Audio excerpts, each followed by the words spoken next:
Tanpa kita sadari, ternyata di sekitar kita banyak sekali kegiatan atau aktivitas yang berkaitan dengan ilmu ekonomi. Kegiatan atau aktivitas yang berkaitan dengan ekonomi dapat kita sebut sebagai kegiatan ekonomi. Kegiatan ekonomi sendiri mencakup 3 hal.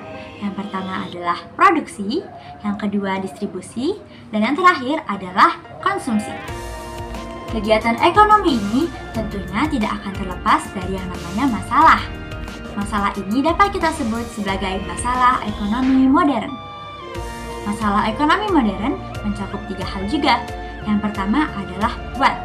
What ini merupakan masalah ekonomi yang mempertanyakan terkait barang apa atau jasa apa yang diproduksi. Yang kedua adalah how. Bagaimana barang tersebut atau jasa tersebut diproduksi. Dan yang ketiga adalah for whom. Untuk siapakah barang atau jasa tersebut diproduksi. Assalamualaikum warahmatullahi wabarakatuh. Perkenalkan, nama saya Aulia Labibah Kamil, biasa dipanggil Lili, dari kelas 10C absen 6. Pada video kali ini, saya akan menjelaskan kepada kalian mata pelajaran ekonomi terkait sistem ekonomi. Setiap negara memiliki masalah ekonomi modern yang sama. Namun, cara mengatasinya berbeda. Mengapa hal ini bisa terjadi? Hal ini bisa terjadi dikarenakan terdapat perbedaan sumber daya alam, perbedaan sumber daya manusia, perbedaan teknologi, serta sistem pemerintahan yang dianut. Dari masalah ekonomi modern tersebut, lahirlah sesuatu yang kita sebut sebagai sistem ekonomi. Sistem ekonomi adalah cara mengatasi, solusi, dan strategi dalam mengatasi sebuah masalah. Sistem ekonomi terbagi menjadi 4. Yang pertama, sistem ekonomi liberal atau bebas. Yang kedua, sistem ekonomi komando, terpimpin atau terpusat. Yang ketiga, sistem ekonomi campuran, yakni campuran antara liberal dan komando. Dan yang terakhir adalah sistem ekonomi tradisional. Sistem ekonomi yang pertama adalah sistem ekonomi liberal atau sistem ekonomi bebas. Sistem ini merupakan kebalikan dari sistem ekonomi komando. Pada sistem ini, kegiatan ekonomi seperti produksi, distribusi, dan konsumsi diserahkan sepenuhnya kepada masyarakat atau swasta. Pemerintah hanya mengawasi dan melakukan kegiatan ekonomi yang berkaitan dengan negara. Sistem ini sangat dianjurkan oleh Adam Smith dalam bukunya yang berjudul The Wealth of Nations. Adam Smith mengungkapkan bahwa kegiatan ekonomi sepenuhnya harus dilakukan oleh masyarakat dan swasta. Masyarakat bebas memilih kegiatan apa yang ingin dia lakukan untuk mencapai kemakmurannya. Sistem ini bertujuan untuk mencari keuntungan yang sebesar-besarnya. Sistem ekonomi yang kedua adalah sistem ekonomi komando atau terpusat.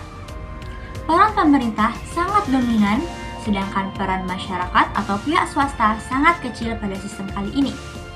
Pada sistem kali ini, pemerintah bebas untuk menentukan barang atau jasa apa yang akan diproduksi, dengan cara apa barang atau jasa tersebut diproduksi, dan untuk siapa atau kepada siapa barang tersebut diproduksi. Hampir seluruh kegiatan ekonomi pada sistem kali ini dilakukan oleh pemerintah. Rakyat tidak dapat kebebasan atau hak untuk memilih pekerjaan apa yang ingin mereka lakukan. Dari kedua sistem ekonomi tersebut, selanjutnya yakni sistem ekonomi yang ketiga, sistem ekonomi campuran, merupakan perpaduan antara sistem liberal dan sistem komando. Pada sistem ini, masyarakat dan pemerintah memiliki kedudukan yang sama untuk melakukan kegiatan ekonomi. Masyarakat dan pemerintah berinteraksi atau melakukan kerjasama untuk memecahkan masalah ekonomi bersama-sama. Kegiatan ekonomi masyarakat diserahkan seutuhnya kepada kekuatan pasar. Namun hingga batas tertentu, pemerintah tetap melakukan kendali dan campur tangan agar perekonomian atau kegiatan ekonomi tidak lepas seutuhnya dan tidak hanya berdampak atau memberikan keuntungan kepada pemilik modal besar. Tujuan dari sistem ini adalah agar kegiatan ekonomi atau pertumbuhan ekonomi berjalan dengan pemerataan dan stabilitas. Sistem ekonomi yang terakhir atau sistem ekonomi yang keempat adalah sistem ekonomi tradisional. Sistem ini diterapkan oleh masyarakat tradisional. Sesuai dengan keadaannya, corak perekonomiannya pun masih bersifat tradisional. Teknik produksinya dipelajari secara turun-temurun. Umumnya, kegiatan produksi mengandalkan alam dan tenaga kerja. Hasil produksinya pun terbatas, hanya untuk keluarga dan kelompok saja. Adapun ciri-ciri dari sistem ini adalah yang pertama, kegiatan produksi atau teknik produksinya diwariskan secara turun-temurun dan sederhana. Yang kedua, hanya menggunakan sedikit modal. Yang ketiga, kegiatan pertukaran biasanya menggunakan sistem barter, yakni barang dengan barang. Yang keempat, masih terikat dengan tradisi. Yang kelima, belum mengenal pembagian kerja. Dan yang terakhir adalah tanah biasanya menjadi tumpuan ekonomi atau sumber kemakmuran. Kita telah membahas semua sistem ekonomi, dari sistem ekonomi liberal, komando, campuran, hingga tradisional. Dengan dibahasnya ekonomi tradisional, berakhir sudah materi kita pada hari ini terkait sistem ekonomi. Saya ucapkan terima kasih. Wassalamualaikum warahmatullahi wabarakatuh. Dadah.